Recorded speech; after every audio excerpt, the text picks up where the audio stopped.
Good morning, everyone. It is a good morning. Pretty clear message today. Freedom is on the march in Minnesota.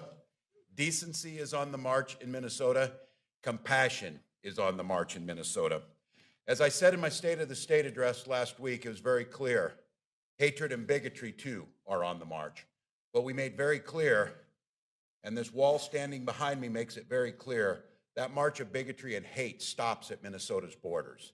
And I want to give an incredible thank you, as I also said in that address, a thank you to the legislators who are here in the Capitol making things happen, to the advocates who every single day are out there making a case that everyone belongs in this state, to the folks that show up not just on election day or not just when the cameras are around, but every single day to tell a story of an inclusive Minnesota that makes all of us stronger. And look, I don't know how hard this concept is to understand. When someone else is given basic rights, others don't lose theirs. We're not cutting a pie here. We're giving basic rights to every single Minnesotan. Rights to make the decisions about their own body that they feel is best for them. Rights that are based on what their best advice they're getting from their medical providers. So this is not a situation that gets set up that somehow someone else is losing their rights as we lift others up to enjoy the freedoms that so many of us take for granted. So these three pieces of legislation today are really some of the most basic things we should ask for, to allow people to be able to make their own healthcare decisions, to be able to be seen and bring their authentic selves to every single room they're in and know that they are seen, heard, valued, and loved in the state of Minnesota. It's not a difficult concept, but what we're making sure is now the force of law stands behind that ability to make sure that everyone is included. We made a case that Minnesota was going to carve out a corner of the state where we're not going to allow people to be told they don't belong. Everyone belongs. I've talked about it a lot, and someone mentioned that I did not say one Minnesota in my speech. That's because by actions, we're showing what that looks like. One Minnesota means every single person makes their own healthcare decisions. Every single person lives a life that they believe they're living, and that the state does nothing to infringe upon those rights. So I have to tell you today, we're going to sign three pieces of legislation. One is they're all long overdue. But the Byzantine practice of conversion therapy, there is no science behind this. It causes incredible damage, and it tells people they don't belong and we don't value who they are as people. That ends today in Minnesota permanently.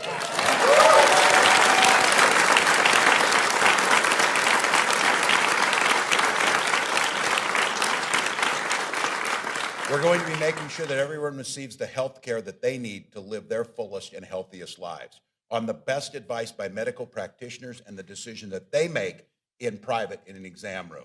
You're going to hear from doctors, and I hear from them all the time telling me their exam room's getting pretty full with folks who know nothing about medicine, who know nothing about people's lives, and decide to interject themselves into that. So when we hear about this, just be very clear. These pieces of legislation and then codifying around reproductive rights are pieces of when people talk about freedom, this is true freedom. People will make their own decisions. They will make their own choices. They will be valued for those, and there will be no interference from the state of Minnesota. So I want to send a strong message, and you're going to hear from others here. We've seen it. We've seen it in the last few days in state legislatures around the country, people simply wanting to speak up. We're seeing totalitarianism at rise of telling them that they don't have a place to speak. In Minnesota, every single child is valued. Every single person is valued. Everybody brings themselves, and they're welcomed here. That message is loud and clear. Now it's codified into law. And so I, for one, am grateful. I'm hearing it time and time again, how people are proud that Minnesota is willing to stand in that breach. And these folks behind us and countless others and millions of Minnesotans who know what the right thing to do is, who know that these are not that difficult to do, are looking at today as one more day in Minnesota's quest to make sure that that hatred, that bigotry stops at our borders. So this is an open state that is welcome for people. This is a state that values science, values people's own personal opinions to make their own choices, and now the law will make sure that those are protected to do that. I'm grateful for all the folks here, and I'm grateful for all the partners who work in these. I'm lucky every single day I get to work with a champion side by side to make that happen. Lieutenant Governor Flanagan.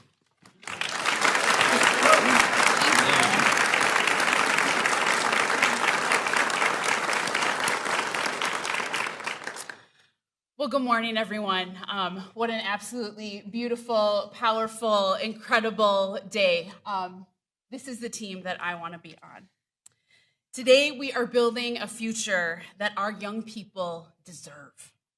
A future where they can be their full, authentic, beautiful selves and exercise agency over their own bodies and lives. A future where they can grow up knowing and loving who they are. Everything we do for young people in this room and across the country. But let's be clear, our young people are fighting for their own future. Young people like my friend Hildy, whose photo hangs on the bulletin board in my office as a reminder of why I do this work every day. And it is an absolute honor to follow your lead, Hildy.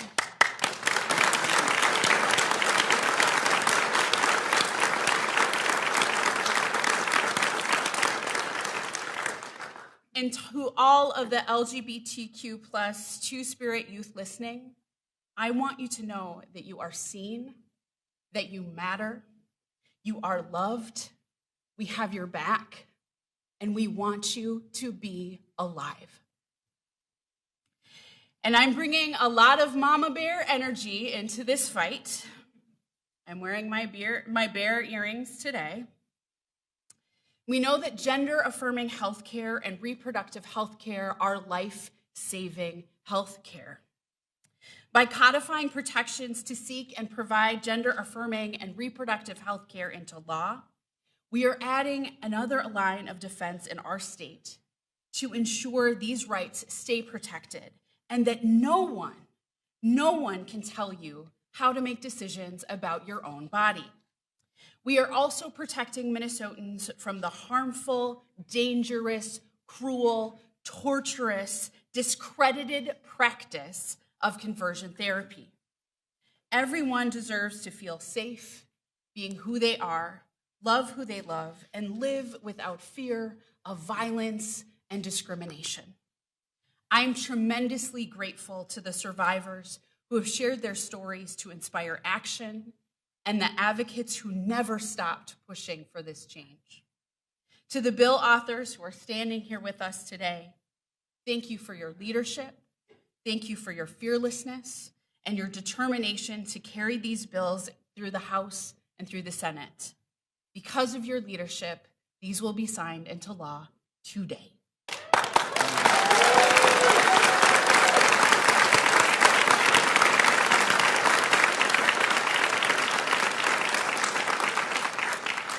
I'm proud to live and raise a family in Minnesota, knowing that Minnesotans have the freedom to make decisions about their own lives and about their own bodies. And as we near the 10-year anniversary of marriage equality, I'm reminded both of how far we have come in this fight and how far we can go, how far we must go together. I can tell you this, in Minnesota, we will continue to fight for love over hate every single day. Thank you for being in this fight together. Thank you for being this wall. Thank you for being a North Star where everyone is valued and loved and protected. And someone who has led this fight, who has taken on this role of champion, who brings a spirit of tenderness and love and caring and a clear-eyed about her values every single day. I give to you our representative, Representative Lee Finke.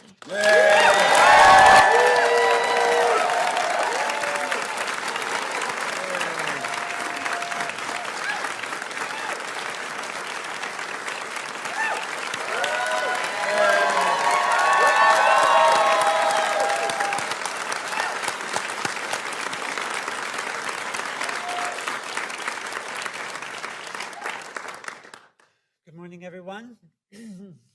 My name is Lee Finke. My pronouns are she, her. I represent District 66A in the Minnesota House of Representatives, and I am the chief House author of House File 146, trans refuge law, which is being signed into law today by Governor Walz. This is an amazing celebratory day and an act of great inclusion and celebration. So that's what I'm going to talk about today. I want to thank the governor and lieutenant governor for their unwavering support of our community and our ability to live and thrive in the state of Minnesota. We would not be here without them. I want to thank everybody up here, everybody who represents all of the work that we're doing in Minnesota. We are fighting one good fight in Minnesota. We are fighting for trans people. We are fighting for abortion rights. We are fighting for Black maternal health. We are fighting for housing. We are fighting for justice on every front. It is one fight.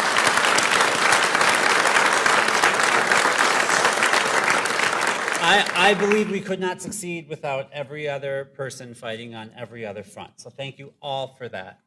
I want to thank the Queer Caucus. We would not be here without the work that we have done this year. It's just true.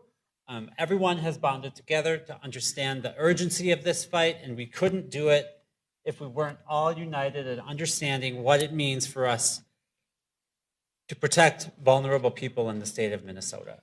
So there's a wide funnel of people who are responsible for this day, but I want to thank primarily, I want to thank the young trans and gender expansive people in the state of Minnesota and around the country who continue not just to persevere, not just to be resilient, not just to survive, but to thrive.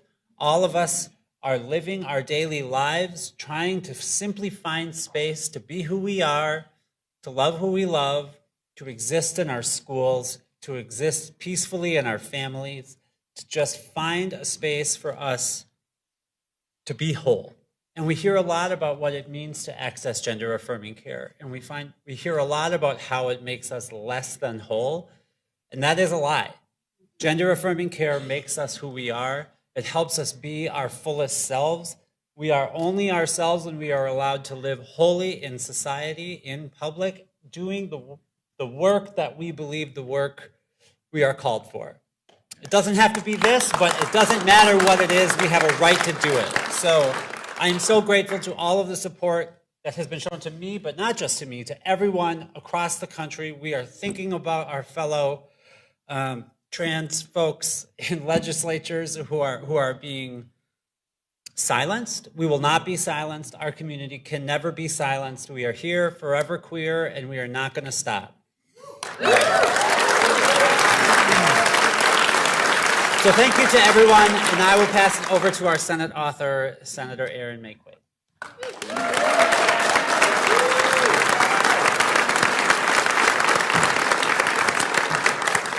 Good morning, everybody. I'm Senator Erin McQuaid. I use she, her pronouns. I represent Senate District 56, that's Rosemount, Eagan, and a tiny portion of Apple Valley. I am so proud to be the Senate author of the Trans Refuge Bill. When I was elected late last year, I was the first Black mom in the Minnesota State Senate. And if there's one, thank you. If there's one thing you know about Black moms is you don't mess with them. And you definitely don't mess with their kids. And when I'm in the Senate, all kids are my kids. They're all my kids. And in Minnesota, we want every trans and gender expansive kid to know you are beloved, you are cherished, we are so glad that you are here. And for trans and gender expansive kids, their families, their providers across the country, you are welcome here. You are safe here. You will be protected here, and you will thrive here. Yeah.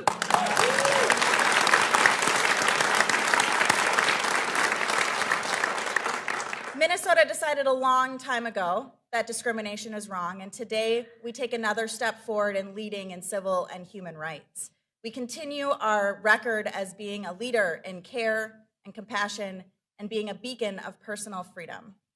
I'm going to end it right there because there's not much more I could say to add on to what's been said, but the one thing I do want to mention is that today happens against a backdrop of legislators across the country being silenced for standing with their constituents, and they are queer, they are trans, they're non-binary, and they're Black. And so to Justin Pearson and Justin Jones in Tennessee, to Maury Turner in Oklahoma, to Zoe Zephyr in Montana, we stand with you.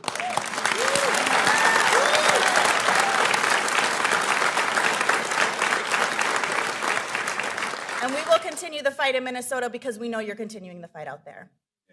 I want to turn it over to Kat Roan, the Executive Director of OutFront Minnesota. OutFront has been a core part of so much of the work you're going to see today. Kat Roan.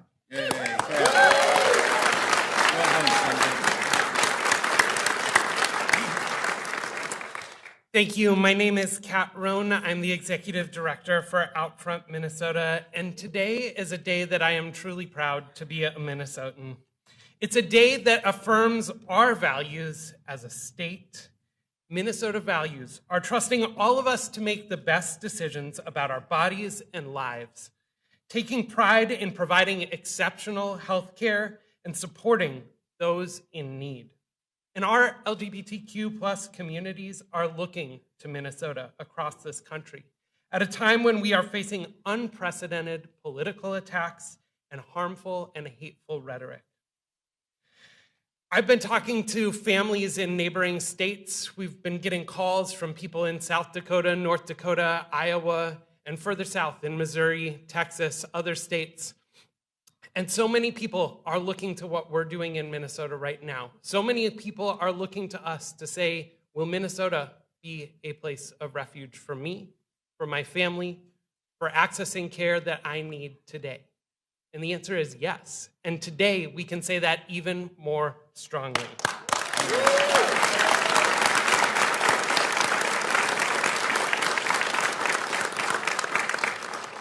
I am so grateful that here in Minnesota, we are continuing a long history of standing up for LGBTQ rights, that we have leaders who will support all Minnesotans, that our state can give hope at a time when it is truly most needed. To all the LGBTQ plus youth in Minnesota, I hope today's signings send a clear message. You are seen, you are cared for, you are loved, you belong here in Minnesota.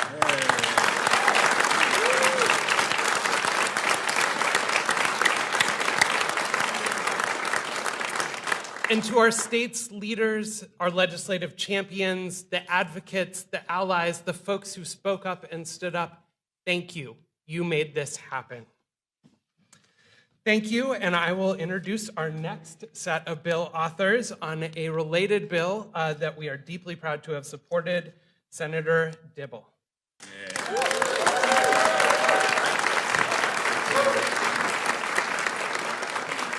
So, thank you so much, Kat. Thank you, Governor, Lieutenant Governor. It's been 10 years. We've been fighting for this. Feels good. Since we passed the freedom to marry the person we love, form our families in a civil and legal sense, I've had the great honor of presiding over and officiating a number of weddings. And in all of them, I conclude with this blessing and benediction. As we approach the close of this ritual and celebration, let me say that you do this for yourselves and your family. But in getting married, you honor the dreams of those who came before us, siblings who lived lives of dignity and courage, and despite the tremendous love in their hearts, they never got to have a day like this. They made today possible.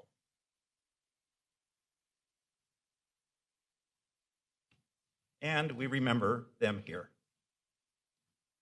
We do this for those who follow us. They will always get to live in a world where it just makes sense that when two people fall in love and want to build a life together, they get married. Think of the young kids or their children who will grow up knowing, never questioning that they are all right, that the thing most precious in their lives, love, is a good thing. No fear, no shame. Today is a triumph. Your love, your marriage is a triumph. That's exactly what this bill and all these bills are about. It's about making sure that those who follow live in a better world.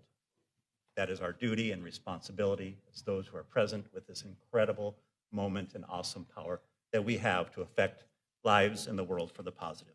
So really all I want to do is say thank you to the good people of Minnesota. Yes. who brought us a governor and a lieutenant governor who stand up like this today, to all of my amazing and awesome allies on the Senate floor, to this queer caucus. Yes. For a long time, it was just me and Karen Clark, and then Hunter came, and Aaron came, and Susan came, and then Aaron came back, and now we have like 14 of us, but I really, really want to thank the thousands of young people who not only persevered, but thrived and became brave, courageous, fabulous. But I also want to remember those we lost along the way, because that story of triumph isn't true for all of us. I talked about my good friend Owen, who we laid to rest 2 weeks ago, outed to a family that reacted negatively. But I especially want to thank those who so courageously, with such dignity, came to the Capitol year after year and told their stories, touched our hearts, laid their souls bare, begged their elected officials to stand with them and to honor their humanity. You are heroes. People like Jacob, Jr., Roger, Will, Jory, and of course, the old squad, Kat, Monica, Emma, of course, so happy to have our new cat. So this is an incredible day, and I'm so proud, and I love this state so much. And I give you the awesome Athena Hollins.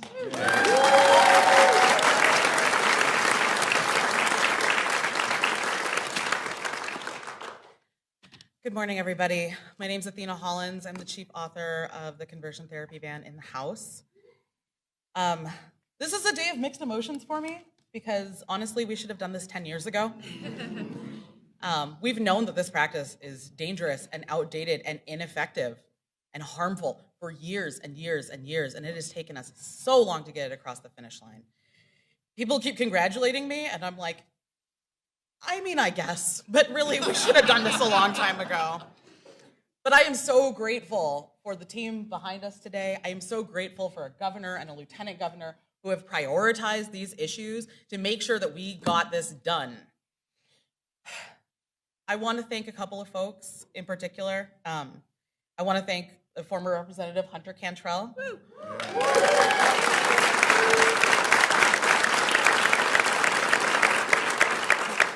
He retired from the House and yet didn't stop working on this and bugged me about it endlessly, and was really, really instrumental in making sure this went forward.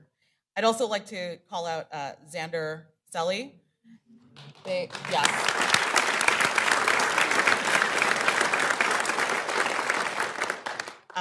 Their advocacy has just been amazing. I think we both knew that we wanted this to be a bipartisan bill in the House, and they made the calls that I was not willing to make to really make sure that we got all the votes that we needed to get this across the floor with bipartisan votes. And I was delighted to see 11 Republicans stand with us.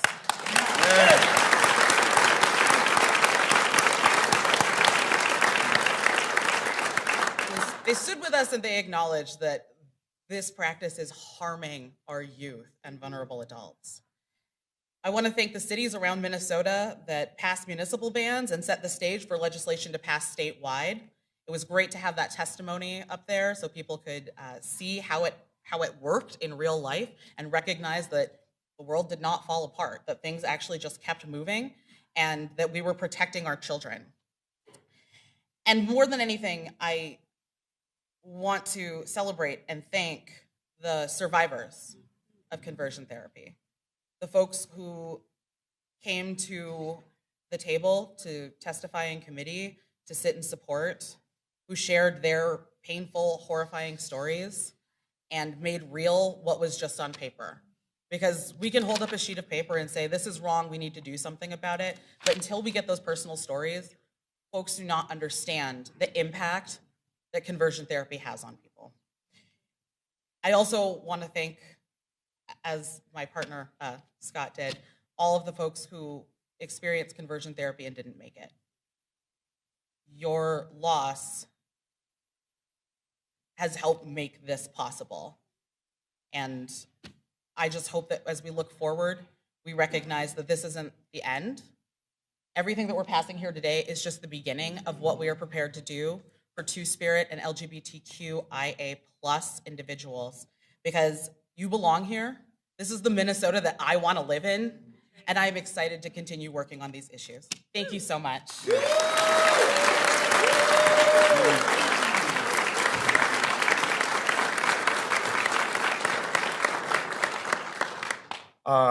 Good morning.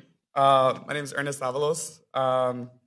I'm very excited and feel very humbled to be standing up here, thanks to the invitation from the governor, the lieutenant governor, Senator Scott Dibble, for what we're doing today and for why we're gathering, which is the signing of these 3 bills. But I'm here as someone who has personally survived conversion therapy at the age of 16. I know all too well the pain and the trauma that can result from such practices. I moved to Minnesota in 2014 at the age of 17 for college.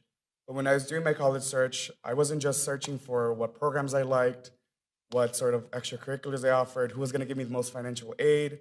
I was looking at where I could live my most authentic self, safely, bravely, and without fear.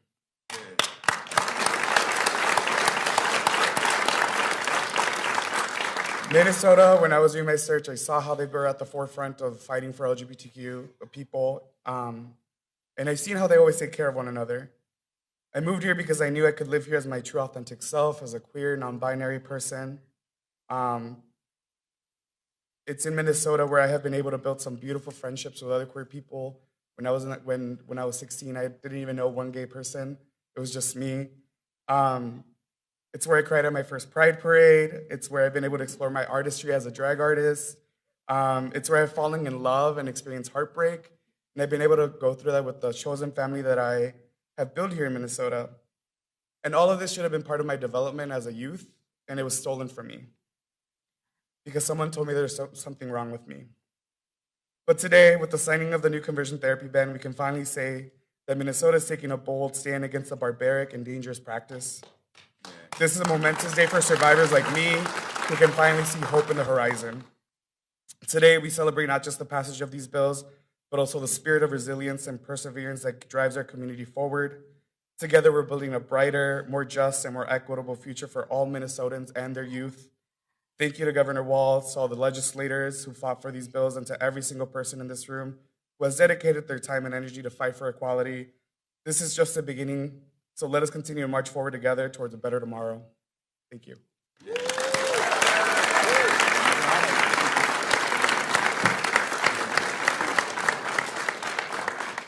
Good morning. I'm State Senator Kelly Morrison, representing District 45 in the western suburbs of Minneapolis. I serve as an assistant majority leader in the Minnesota Senate, and I am so proud to stand here with my colleagues and our governor and our lieutenant governor and so many advocates and people who've worked so hard to make these 3 laws reality in Minnesota. I'm also an obstetrician gynecologist, and I am very proud to be the chief author of the Reproductive Freedom Defense Act.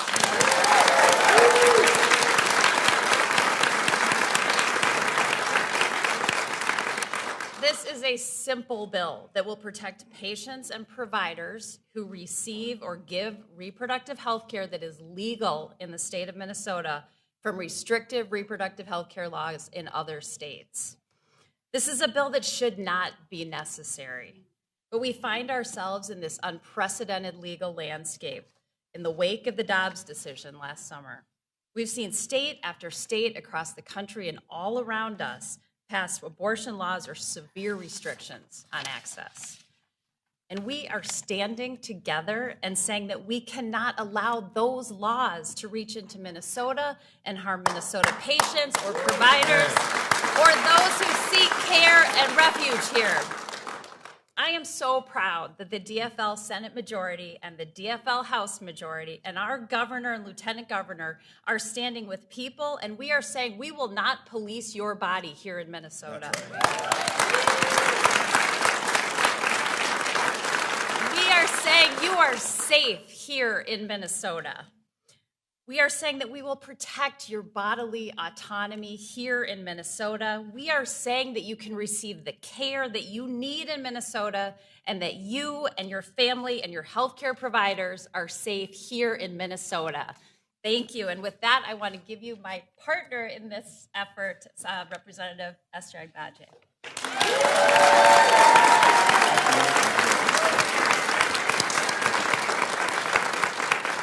Good morning, everybody.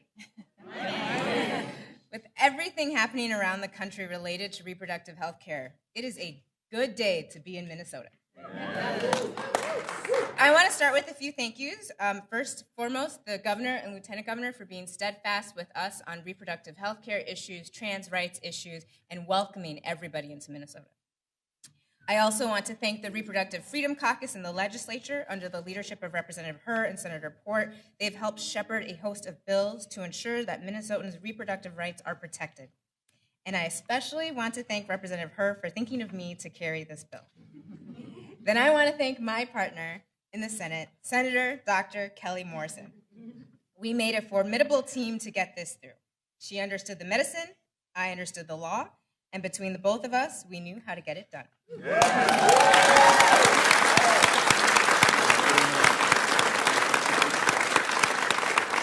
Finally, I want to thank the advocates. Without your continued support in pushing us to do more and do better, who knows what further threats we would be currently facing in Minnesota.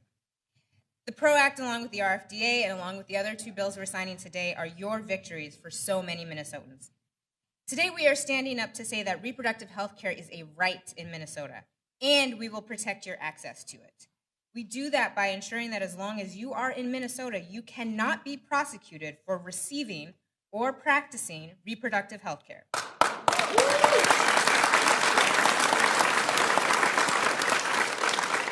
Whatever choice you make about your body will be respected and honored.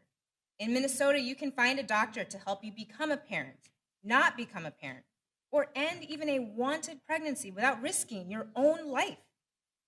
The Reproductive Freedom Defense Act is Minnesota's shield against extreme abortion laws that we're seeing around the country, chilling doctors' ability to practice or patients' ability to receive care.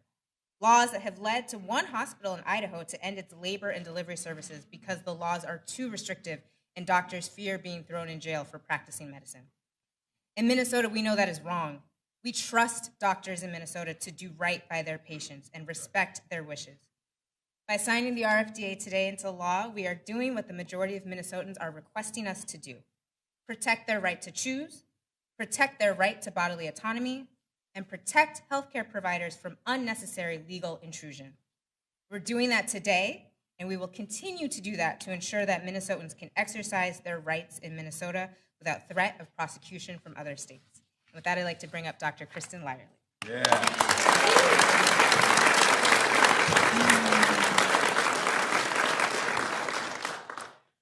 My name is Dr. Kristen Lyerly. I am an obstetrician gynecologist, and I live in Wisconsin, not Idaho, but kind of the same in many ways. But I can't practice in Wisconsin because Wisconsin, like all of the states that border Minnesota, is a hostile environment for people seeking and providing reproductive health care. Political interference in our personal health care decisions prevent people from getting the basic health care that we need and deserve, from miscarriage management to infertility treatment to abortion care. It's all part of the same spectrum. So I'm currently practicing here in Minnesota. Thank you.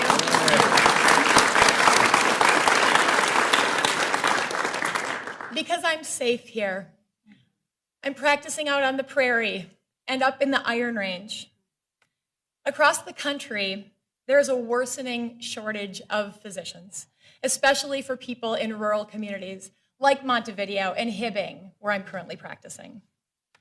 But by creating safe and healthy places to live, to work, to raise a family, Minnesota is building community and investing in the future.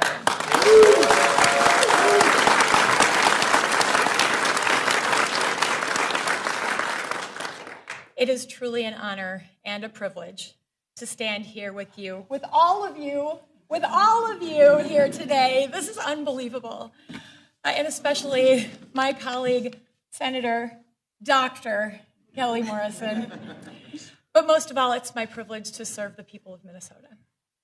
And on behalf of my fellow Wisconsinites and people from so many other states who have or will cross the border to receive needed, necessary health care, I just want to say thank you.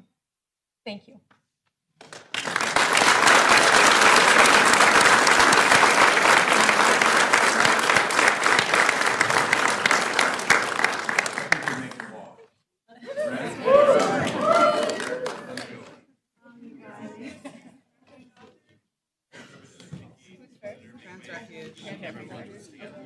At the end, yes. That wasn't my bill. I'm gonna slide down this way. I mean, is it really whoever? I guess so. I guess. We'll move us in when there's.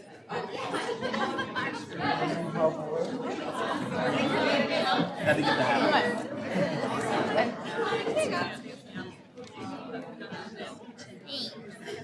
What do you all have?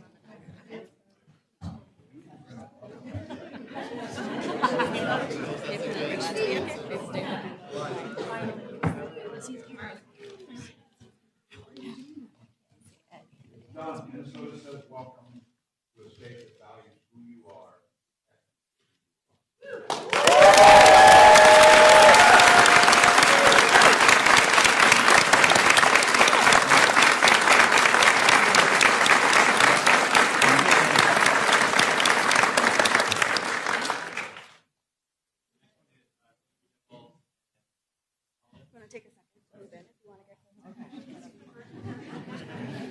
Except behind the podium.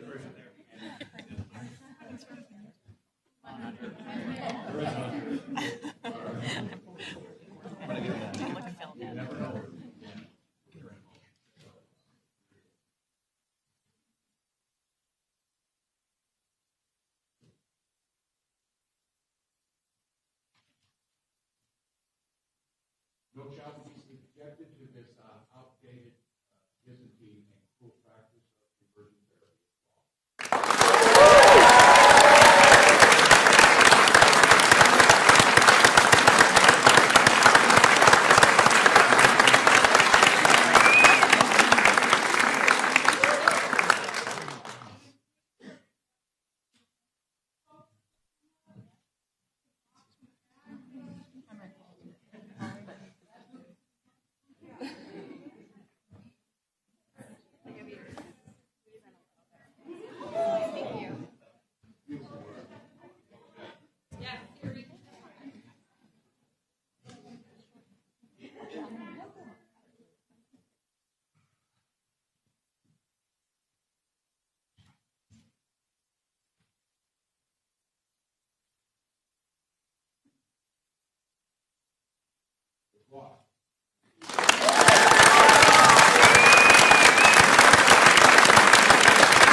Anybody wants to get in?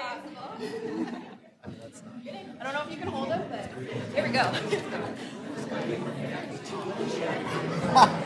There's no chance. Right up, right up.